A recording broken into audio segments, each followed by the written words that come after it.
For most of the time we've been talking about American expansion, you've been hearing America as defined by its movement. There was always somewhere to go, land to claim, risk to take, authority to avoid. If someone fails badly enough, you don't rewrite the system, you load a wagon and point yourself out west, right? That dynamic shifted, that dynamic shaped everything: economics, politics, culture, the way Americans thought about themselves. The frontier wasn't just a place, it was an outlet. But once that outlet disappeared, the country didn't stay the same. Welcome to our republic. When in the course of human events it becomes necessary for one people to dissolve the political band, sailors and airmen of the Allied Expeditionary Force. Well, I think it's time we ask ourselves if we still know the freedoms that were intended for us by the founding fathers.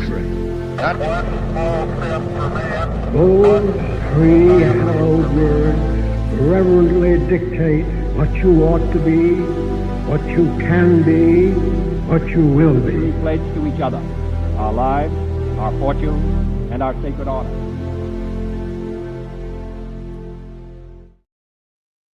In 1890, the U.S. Census Bureau did something that sounds boring until you realize how big it actually was. It reported that there was no longer a clear frontier line, no longer a visible boundary between settled land and a clear frontier, right? Or unsettled land.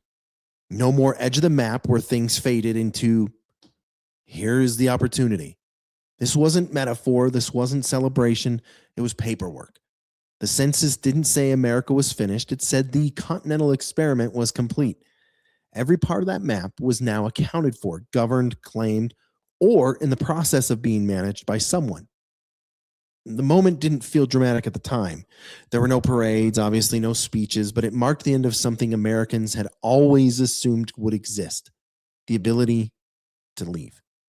For generations, free or cheap land acted as a pressure valve. If you failed, you could try again somewhere else. If authority was too heavy, you could move beyond it. If a town became unbearable, there was another one forming further out. That option shaped behavior. It encouraged independence, risk-taking, and a tolerance for uncertainty. It also limited how much pressure built up inside cities, institutions, and politics, because dissatisfied people didn't always stay to fight it out. You see in California, right? Dissatisfied people are leaving in droves, and when the land disappeared, that outlet for people closed. People didn't stop disagreeing. They stopped being able to leave. And once the frontier was gone, failure had fewer escape routes. Conflict stayed put.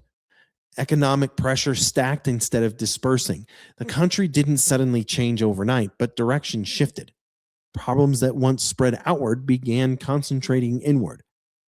And in 1893, historian Frederick Jackson Turner presented what became known as the frontier thesis. His argument was straightforward. The frontier shaped American character: independence, adaptability, distrust of centralized authority, preference for local solutions, and a willingness to take risks. He argued that those traits developed because Americans always had space to move into and problems to solve on their own terms. And he warned that once the frontier closed, those traits would weaken over time. Turner wasn't predicting a collapse. He was pointing out cause and effect. You remove the environment that produced certain behaviors, and you'll eventually get different behaviors. His thesis dominated American education and political thinking for decades. Whether people agreed with him or not, they couldn't ignore the question he raised. What happens to a country built on expansion when expansion ends? Once there was no more land to settle, national focus shifted. America stopped expanding geographically and started managing internally. And that change showed up everywhere. Bureaucracy expanded because managing people requires rules. Federal authority grew because local solutions were no longer enough to handle concentrated populations. Regulations increased because opportunity was no longer widely available, and immigration policy tightened because land was infinite.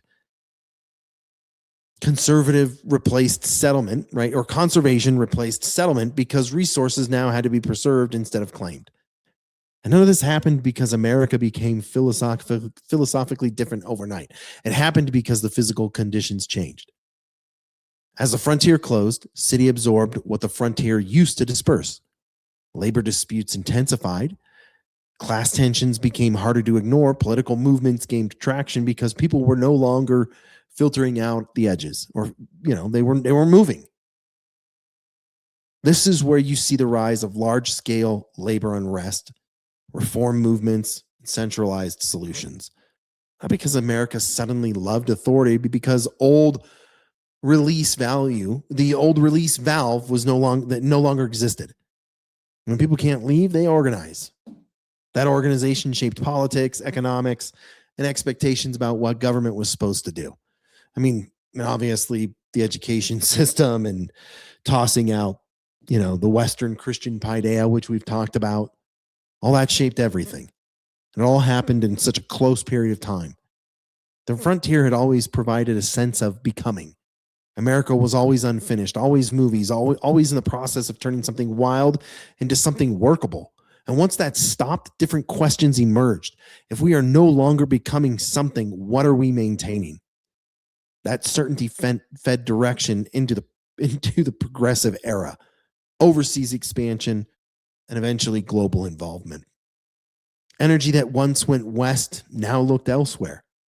If the country couldn't grow outward, it found ways to protect power, influence, and propose and purpose in other directions. The frontier didn't just close geographically, it closed psychologically. The closing of the frontier marked the end of America's expansion phase and the beginning of a new era defined by internal management, centralized authority, and cultural adjustment.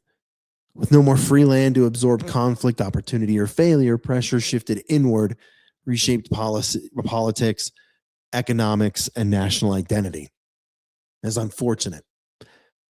The America that emerged in the 20th century was built on the foundations laid by westward expansion, but it operated under entirely different conditions once expansion ended. And I think we're still trying to figure it out. Thanks for listening. And remember, history isn't boring.